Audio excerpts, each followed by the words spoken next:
ओम सभी देशवासियों को मैं योग विकास।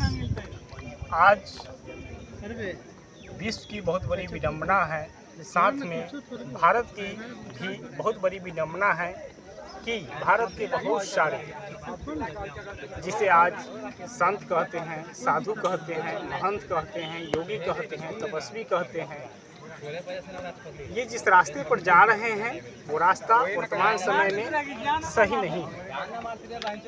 आप यदि शास्त्रों को देखेंगे, शास्त्रों को पढ़ेंगे, उसमें एक शब्द है योग, और योग में एक शब्द है अष्टांग योग, और अष्टांग योग में एक यम और एक नियम है। यम 5 हैं: अहिंसा, सत्य, अस्तेय, ब्रह्मचर्य और अपरिग्रह। नियम 5 हैं: शौच, संतोष, तप, स्वाध्याय और ईश्वर प्रणिधान।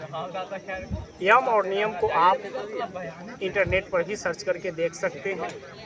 ये 2 यम और नियम जिसके 5 उपांग थे और नियम के 5 उपांग थे, दोनों मिलकर 10 हुए। ये 10 ऐसे चीज़ है जिसको अपने जीवन में, अपने आचरण में ग्रहण करने के लिए एक जन्म तो क्या, सैकड़ों जन्म लेने पड़ते हैं। यदि आप वास्तव में एक भद्र पुरुष, एक सज्जन पुरुष, एक चरित्रवान व्यक्ति, चाहे वो संत हो, साधु हो, ऋषि हो, मुनि हो, महंत हो, महात्मा हो, तपस्वी हो, कुछ भी हो, चाहे वो भारत के हो, विदेश के हो, आपके जीवन में यदि ये 2 चीज़ यम और नियम अर्थात अहिंसा, सत्य, अस्तेय, ब्रह्मचर्य और अपरिग्रह, नियम अर्थात शौच, संतोष, तप, स्वाध्याय और ईश्वर प्रणिधान है, तो आप धरती के बहुत अच्छे सज्जन पुरुष हैं।